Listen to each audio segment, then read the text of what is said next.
고린도 후서 말씀을 건너뛰고 오늘 세 번째 강의 설교 시간입니다. 참 여러분들 믿음이 되게 좋으신 것 같아요.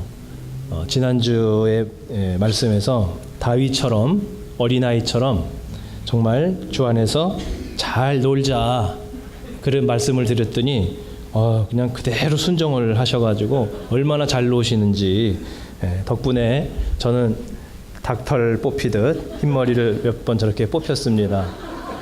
그래서 저 피의자 되시는 분들의 초상권을 보호하기 위해서 모자이크 처리를 해서 누군지 잘 모르시겠죠? 네, 오모 씨, 최모 씨, 네 이렇게.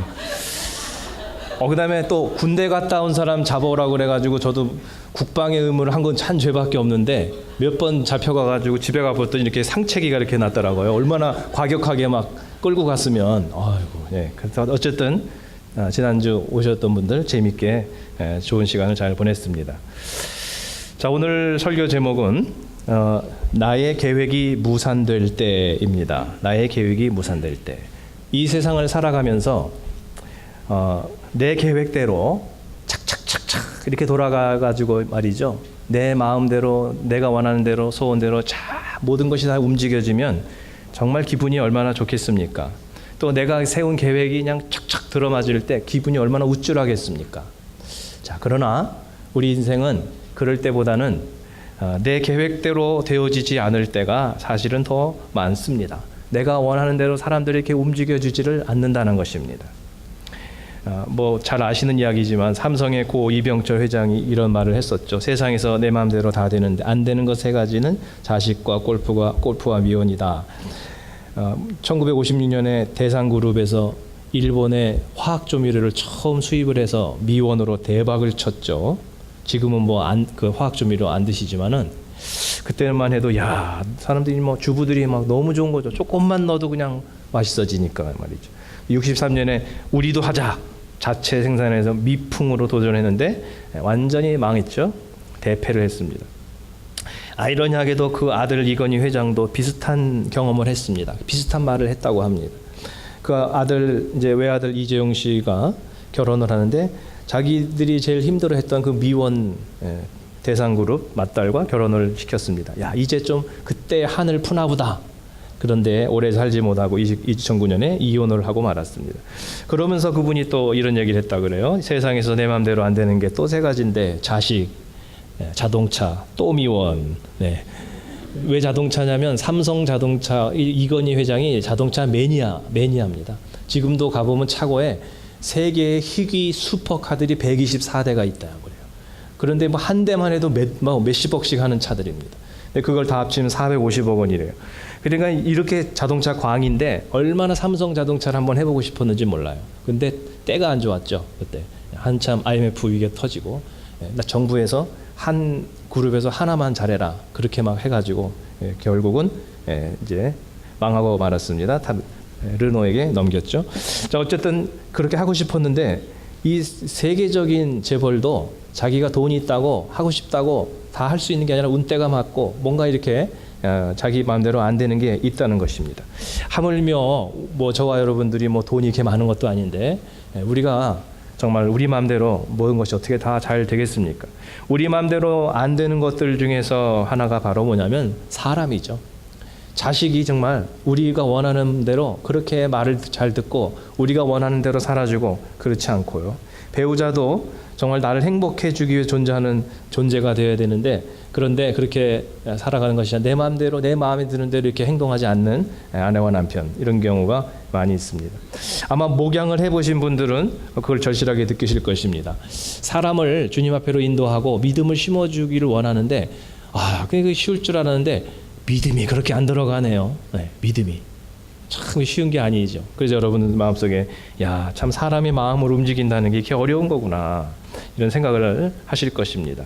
자, 그럼에도 불구하고 저와 여러분들은 은근히 우리 인생이 내 생각대로 좀 되어지고 내 계획대로 돌아가 주기를 은근히 우리는 기대하고 있습니다. 그렇게 되고 싶어 하는 거죠. 자, 바울은 12절에서 오늘 이렇게 말씀합니다. 우리가 세상에서 특별히 너희에게 대하여, 이것은 뭐냐면 바울이 고린도 교인들을 대할 때 어떻게 그가 대했는지 그걸 말씀하고 있습니다. 세 번역에서는 여러분을 상대로 처신할 때 이렇게 해석을 번역을 하고 있죠. 자, 우리가 사람을 상대해야 됩니다. 가족들을 뭐 집안에서 가족들을 상대하고 직장에서 사람들을 상대하고 심지어 교회에서 목장에서 많은 사람들을 우리가 다양한 사람들을 이제 대해야 합니다. 상대해야 합니다. 자, 그럴 때 과연 우리가 어떻게 처신해야 될까? 뭐 그냥 이렇게 막 살갑게 다가가야 될까? 아니면 좀 거리를 상처받지 않게 거리를 이렇게 둬야 될까? 뭔가 좀 내가 적극적으로 그 사람에게 해야 될까? 아니면 좀 기다리고 이렇게 그 사람이 올 때까지 이러고 내가 좀 거리를 둬야 될까? 자, 어떻게 우리가 사람을 처신해야 될까? 자, 이런 원리를 오늘 배우게 됩니다. 자, 여기서 바울은 육체 지혜로 하지 않는다 이렇게 고백합니다. 육체의 지혜로라고 하는 것은요, 세 번역에서는 세상의 지혜로 이렇게 해석을 했습니다. 자, 그 무슨 말씀이냐면요, 우리가 인간관계에서 뭔가 좀 성공하고 싶어 하죠. 그러면 직장에서, 가정에서, 뭐 교회에서, 우리가 사회에서 어떻게 하면 인간관계를 승리할까, 성공할 수 있을까, 그런 관심이 있죠. 그런데 바울이 경험해 본 것은 뭐냐면, 내 지혜로, 세상적인 지혜로 하면 잘 될 것 같은데 관계가 그렇게 썩 잘 되지 않더라, 그런 경험을 고백하고 있는 것입니다. 쉽게 말하면 여러분, 우리가 사람들을 상대할 때 말이죠, 어떤 사람은 세상적인 말로 머리를 많이 굴리는 사람이 있어요. 네, 그냥 생각을 많이 해요. 그 사람을 딱 보면 계산기 두들겨서 손해 볼까 내가, 아니면 이득을 볼까, 뭐 이런 걸 계산을 딱 한 뭐 몇 분 만에 계산이 딱 떨어지는 거죠. 아, 저 사람 손해 볼 사람 상대하지 말아야지, 뭐 이렇게 한다든지, 다 두들겨 봐가지고 저 사람하고 가까이 하면 내가 좀 이득이 있겠어, 뭐 이렇게 하면서 말이죠, 이렇게 머리를 많이 굴리는 그런 분들이 있어요. 막 잔머리를 막 쓴다 그러죠, 세상에서. 자, 이런데 이렇게 육신의 지혜, 세상의 지혜로 이렇게 사람을 상대하면 우리가 뭐 우위에 이렇게 자리를 차지하고 말이죠, 뭔가 성공할 것 같은데 말이에요, 오히려 결과는 좋지 않을 때가 많습니다. 왜요? 그 사람도 다 알거든요. 저 사람이 머리 계산 많이 하는 사람이다, 다 알기 때문에 정이 안 가죠. 거리를 두는 거죠. 자, 그래서 바울은 우리가 정말 우리의 생각과 경험으로 모든 세상을 살아가면 잘 될 줄 알았는데 그게 사실 그렇지 않더라, 이걸 고백하고 있는 것입니다. 이것을 지금 여러분이 인정한다면 바로 여러분은 믿음의 사람이고 겸손의 사람입니다. 이거를 인정하지 못하고 아니야, 나는 내가 생각한 대로 하면 나도 모든 것이 다 잘 돼, 이렇게 생각을 자신을 한다면 여러분은 믿음이 없는 분이고요, 겸손하지 못한 분입니다. 자, 그러면 세상의 지혜로 되는 것이 아니다. 바울은 그럼 무엇으로 사람을 대하고 처신한다라고 말씀하고 있습니까? 12절에서 15절 보게 되면 공통적으로 나오는 것이 그 사람들을 대할 때 뭐로 한다고요? 하나님의 은혜로 한다 그랬습니다. 하나님의 은혜가 있어야지 사람의 꾀만 가지고, 사람의 처세술만 가지고는 될 수가 없다, 이걸 바울이 고백하고 있는 것입니다. 자, 여기서 이 고린도후서의 배경을 좀 설명을 드려야 할 것 같습니다. 자, 바울이 고린도 교회 사람들을 처음 이렇게 상대하게 된 것은 그가 2차 선교 여행 중이었습니다. AD 한 51년경 그가 이제 선교 여행을 쭉 가면서 고린도라고 하는 곳을 처음에 가서 거기서 교회를 세웁니다. 그래서 사람들이 모였습니다. 교회가 세워졌습니다. 그리고 그는 이제 다시 떠났습니다. 다시 이제 지도를 한번 보여주시면 안디옥이 거기가 이제 베이스고요. 거기서 이제 쭉 터키를 지나가지고 그리스 반도까지 가서 고린도의 지역에 교회를 세우고 돌아온 겁니다. 그리고 나서 3차 몇 년 후 3차 선교 여행 중 먼저 에베소까지 갑니다. 거기는 지금 터키죠. 터키 해안 도시죠. 거기 에베소까지 가가지고 이게 소문을 들어보니까 전에 몇 년 전에 2차 여행 때 세웠던 고린도의 교회가 잘 세워지기는 했는데 문제가 너무 많더라. 그런 소문을 들은 거예요. 뭐 우상 숭배라든지 뭐 음행이라든지 아니면 뭐 이렇게 당파 싸움이라든지 그다음에 은사를 너무 잘못 사용하는 신비주의라든지, 아니야, 너무 안 좋은 그런 일들의 소문이 자꾸 들리는 거예요. 그게 참 가슴이 아픈 거죠. 그래서 바울이 기도하면서 계시를 받고 해가지고 고린도 전서를 보냅니다. 편지를 보낸죠. 그래가지고 거기 보면 신앙을 교정하고 책망하는 그런 말씀이 고린도 전서입니다. 자, 그것을 듣고 읽고 나서 회개한 사람들도 많았지만 마음이 더 강팍해진 사람들이 그 안에 있었습니다. 아니 뭐 사도 바울이 도대체 자기가 뭔데 우리한테 이렇게 막 야단을 치고 난리야, 뭐 이런 사람들. 그러면서 아니 예수님의 직계 제자도 아니면서 무슨 언제 사도가 된 거야? 이렇게 하면서 권위를 인정하지 않습니다. 그래가지고 받아들이지 않아요. 신앙을 고치질 않습니다. 그래가지고 이때만 해도 좀 욱하는 성격이 남아 있었던지 바울은 안 되겠다. 이게 지금 내가 세운 교회가 이 모양 이 꼴이니까 이거 안 되겠다. 직접 가가지고 치리를 한다. 그래가지고 잘못된 그런 신앙을 책망을 해가지고 이거 다 교정을 해야 되겠단 말이야. 이거 큰일 나겠다 이러다가 하면서 그가 고린도 교회로 직접 갑니다. 문제를 해결하러 갑니다. 자, 그런데 해결이 됐을까요? 안 됐을까요? 해결이 안 됐어요. 사람의 마음이 한번 이게 강팍해지잖아요. 무슨 얘기를 해도 이게 거부를 하게 됩니다. 그래서 거기서 이제 사람들이 서로 방문한 기간 동안에 상당히 고통의 시간이었습니다. 막 서로 반목하고 이걸 치리하려고 그러는데 권위를 인정하지 않고 막 하니까 분란이 생기고 막 바울을 따르는 사람들과 반대하는 사람들이 막 더 분열이 생기고 막 완전히 사태가 해결되지 못한 채 바울은 다시 마케도니아 빌립보로 올라가게 됩니다. 거기서 바울이 한 단계 깊은 신앙의 것을 단계를 체험하게 되는 것 같습니다. 거기서 깨달은 거죠. 참 사람이라는 것이 내 생각대로 그렇게 되어지는 게 아니구나. 나는 가가지고 그냥 이렇게 진정성 있게 정말 이렇게 그들에게 설교를 하고 이렇게 좀 얘기를 하면 풀어져 나갈 줄 알았는데 안 그렇구나.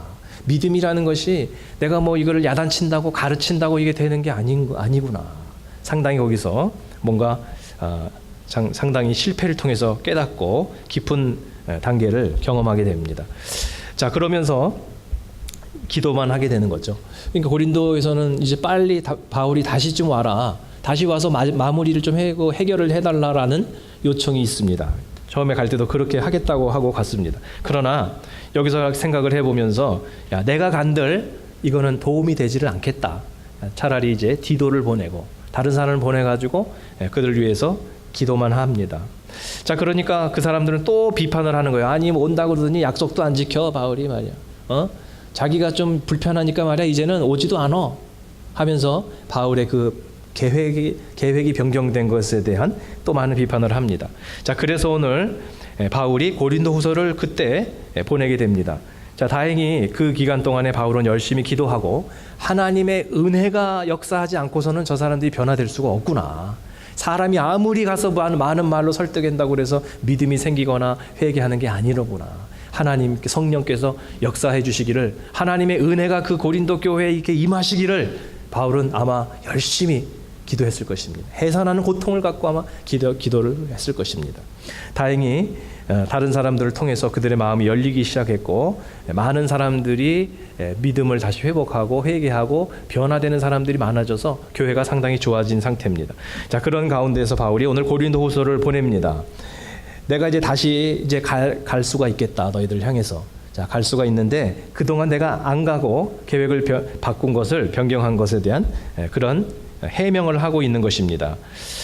인간적인 생각으로 내가 간다 그랬다가 불리하니까 안 간 게 아니다. 나는 하나님이 가라고 보면 정말 어떤 순간에도 순종하면서 나는 간다. 그런데 내가 가는 것이 당신들에게 사실 유익하지 않았고 하나님께서 직접 당신들을 은혜로 만져주시는 것을 위해서 나는 내가 빠져준 것이다 라고 하는 것을 이제 해명을 하는 것입니다. 바울의 이 깊은 뜻이 바로 24절에 담겨져 있는데요. 자, 한번 24절 읽어보겠습니다. 시작. 우리가 너희 믿음을 주관하려는 것이 아니요 오직 너희 기쁨을 돕는 자가 되려 함이니 이는 너희가 믿음에 섰음이라. 아멘. 세 번역도 한번 읽어봐 주세요. 시작. 우리는 여러분의 믿음을 지배하려는 것이 아닙니다. 우리는 여러분이 기쁨을 누리게 하려고 함께 일하는 일꾼일 따름입니다. 여러분은 이미 믿음에 튼튼히 서 있습니다. 아멘. 자, 바울이 이 고린도 교인들을 생각할 때 내가 가가지고 막 치리하고 막 그냥 이렇게 막 모든 걸 다 그냥 이렇게 하고 싶은 그런 생각이 있었죠. 처음에는. 하지만 그렇게 해서 되는 게 아니라는 걸 알고 하나님의 은혜가 그 사람들을 변화시키기를, 그리고 성령의 역사가 나타나기를 위해서 그가 이렇게 고백을 한 것은 그들을 주관하는 것이 아니라, 지배하려는 것이 아니라 그냥 돕는 것이다. 이렇게 도우려고 하는 것이다. 이런 자신의 태도 변화를 해석하고 있습니다.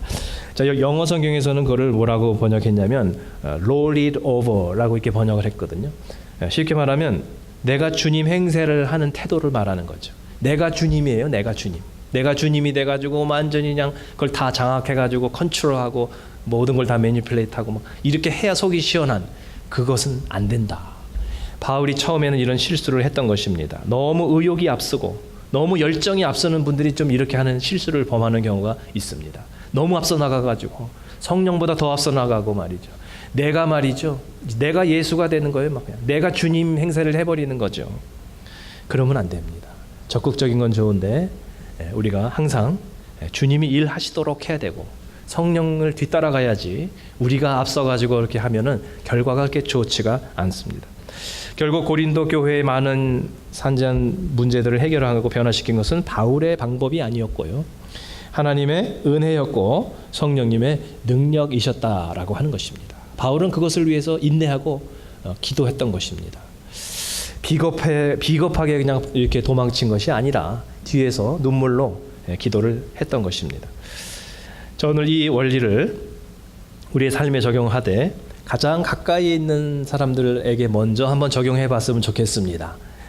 아내와 남편 사이에, 그리고 부모로서 자식을 향해서 가장 가까운 것 같아요. 왜냐하면 직장에서는 여러분이 이렇게 부리는 아래 사람들, 고용의 관계, 주종의 관계 속에서 이렇게 한번 적용을 해보면 좋겠습니다. 우리 부부 사이도 그런 것 같아요. 부부 사이도 너무 한 사람이 남편이 막 아내를 완전히 무슨 자기가 왕처럼 이렇게 해야 속이 시원하신 이런 분들이 계신데요. 그러시면 안 됩니다. 네. 나중에 연로하셔서 힘들어지십니다. 네. 또 어떤 여자분들은 여장부 같으신 분들이 있어요. 그냥 본인이 그냥 모든 집안일을 다 결정을 하고 완전히 바스 이렇게 그렇게 하시는 분들, 그것도 안 됩니다. 자, 여러분 자녀를 향해서도 우리 크리스찬 부모들이 이런 실수를 가장 많이 범하는 것 같습니다. 부모로서 과연 어느 선까지 자식을 우리가 컨트롤해야 되느냐라고 하는 그 원리를 오늘 한번 잘 배워보시기를 바랍니다. 성경적 원리를 따라서 우리는 자녀들에게 어떻게 처신해야 될까? 자, 세 가지인데요. 오늘 본문 속에서 21절 22절에 보니까 하나님의 은혜를 따라서 성령님의 능력을 따라서 하자, 이것입니다. 한마디로 우리에게는요, 자식을 이렇게 인도하고 잘 되게 하고 그 좋은 길로 우리가 이렇게 이끌어갈 수 있는 그런 힘이 없습니다. 우리 재력으로 그들을 밀어줘봤자 얼마나 밀어주겠습니까? 돈으로 아무리 밀어도 안 되는데 또 그런 돈도 없어요, 사실. 그러니 우리가 자식을 많이 밀어준다고 해봤자 얼마나 해주겠습니까? 성공 못 시켜줍니다, 우리가. 그렇기 때문에 하나님의 은혜가 있으면 참 기기묘묘하게 하나님이 인도해 주시잖아요. 그러니까 우리가 생각할 때는 잘 안 될 것 같은데 하나님이 계획하신 하나님의 방법으로 기기묘묘하게 이렇게 인도해 주셔서 그냥 좋은 사람을 딱 만나게 하시고 생각지 않았던 그런 일들을 또 이렇게 또 경험하게 하고, 그렇게 해서 결국은 그 아이가 잘 되게끔 하나님이 쓰시는 인생이 되도록 하시는 것은 우리의 영역 밖이다. 우리의 영역 밖이다. 하나님의 능력이고 계획이고 성령님의 은혜로 가능한 것이다. 이거를 여러분 인정해야 됩니다. 두 번째는 24절에 있는 것처럼 우리가 주관하고 지배하려고 하는 태도를 좀 내려놓고요, 그냥 함께 해주고 그리고 도와주려는 정도만 해야 된다는 거죠. 그러니까 우리가 모든 걸 다 결정해 주는 거예요. 너 여기 대학 가야 되고 이거 전공해야 되고 너 얘랑 결혼해야 되고 이런 식으로 우리가 그렇게 하면 안 된다는 거예요. 그렇게 하면 안 되고요. 본인 스스로 하나님의 은혜로 결정할 수 있도록, 그렇다고 무관심하고 버려두면 안 되고요. 항상 옆에 있어주죠. 대화를 해주고. 그러니 혹시 우리가 도와줄 거는 없니? 그러는 식으로 그 스스로 하나님의 은혜를 따라 살아갈 수 있도록 이렇게 해주는 그 정도까지 해야 된다라고 하는 것입니다. 세 번째는 12절에 있는 것처럼 우리 스스로가 진실하고 성실하게 살아가야 된다는 것입니다. 다른 사람들에게 여러분 많은 영향력을 끼칠 수 있는 것은요, 많은 말을 해서 그러는 게 아닌 것 같아요. 우리가 진실하게 살고 성실하게 사는 태도 있잖아요. 우리 스스로가 진실하고 성실하게 살면요, 말을 안 해도 사람들에게 영향력이 막 가고 있는 거예요. 그런데 우리가 개판으로 살고, 우리 전혀 정말 진실하지도 않고 맨날 거짓말하고 약속도 안 지키고 자식한테, 그러면서 우리가 정말 성실하게 최선을 다해 살아가는 모습도 보이지 않으면서 너는 잘 되라 그러고 뭐 너는 성공하라 그러고 막 수단과 방법을 가리지 않고 막 성공해야 된다는 그런 식으로 할 때요, 아무런 메시지가 없는 거죠, 자식에게. 그래서 말을 많이 하지 않는데 이상하게 가마력이 있는 삶이 있는 거고, 잔소리는 많이 하는데 전혀 사람에게 영향력을 끼치지 못하는 이런 사람도 있기 때문에 오늘 이 세 가지를 기억하시기를 바랍니다. 뭐예요? 하나님의 은혜로. 두 번째는 주관하고 지배하는 것이 아니라 함께 해주고 도와주는 태도로. 세 번째는 우리 스스로가 진실하고 성실하게 살자. 그러면요 되는 것입니다. 크리스찬 석학인 C.S. 루이스가 자녀들에 대해서 부모의 도리라는 글을 썼는데 참 내용이 너무 좋은 것 같아요. 한번 화면에 보이시는 분들은 한번 읽어보겠습니다. 시작. 부모의 도리는 자녀의 운명을 결정하는 섭리를 대신하려 들지 않고 애정과 정의와 진실성과 유머라는 평범한 원리에 따라 자녀를 교육하는 것이다. 대체로 교육받지 못한 부모들이 이러한 부모의 도리를 더 잘 지키고 있다. 저는 굉장히 좋더라고요, 이거. 왜냐하면 우리 부모가 자식한테 뭐를 해주는 거냐, 막 자식을 위해서 막 이렇게 막 완전히 평생 희생하시고 이러는 분들 계신데 그게 썩 좋은 건 아닌 겁니다. 자식보다 부부가 우선순위예요. 어떤 분들은, 어떤 여자분은 남편을 막 희생시켜가면서 자식한테 막 올인하시고 그런 분인데 굉장히 그거는 성경적인 원리를 모르시는 겁니다. 자식보다 부부가 더 우선순위입니다. 그러면서 막 자식을 위해서 그냥 막 평생을 올인하고 자기 라이프도 없어요. 막 그렇게 살고서 나중에 걔들이 결혼하고 뭐 이러면서 부모한테 좀 소홀히 하면 내가 너를 위해서 어떻게 희생했는데, 너를 위해서 내가 이민 와서 이 고생 투잡을 뛰면서 이렇게 했는데, 막 그렇게 막 한 맺힌 얘기를 하면 자식이 뻥 찝니다. 나 그걸 원하는 거 아닌데 언제 내가 우리 그렇게 해달라고 그랬나? 굉장히 아주 상당히 자식들이 이해를 못하는 거죠. 본인이 원치도 않는 희생을 해놓고 섭섭하다고 그러시면 안 됩니다. 네, 그래서 우리가 자식을 위해서 해줄 수 있는 그 한계만큼만 딱 해주는 거예요. 하나님의 섭리에서, 하나님의 계획 속에서 그 인생이 가도록 이렇게 우리는 기도해주고 도와주고 그냥 멘토링 좀 해주고 그거지, 모든 거를 다 막 그냥 우리가 컨트롤하고 막 인생을 다 그들의 인생을 결정해주고 그러면 안 된다는 것입니다. 자, 그런데 이렇게 평범한 원리죠. 가정에서 뭐 엄청난 뭐 그냥 교육을 막 시켜야 되는 게 아니고요. 애정과 정의와 진실성과 유머, 그냥 평범한 것이 정말 그들에게 필요한 거거든요. 같이 시간 보내주고요. 뭐 엄청난 무슨 돈으로 밀어주지 않아도 그냥 같이 시간 보내주고 그 아이들과 추억 만들어주고, 그게 사실은 더 좋은 거죠. 근데 이런 것을요, 대체로 교육받지 못한 부모들이 더 잘하고요. 똑똑한 부모들, 많이 배운 부모들이 오히려 더 못한다는 거예요. 더 못해요. 그래서 한국에서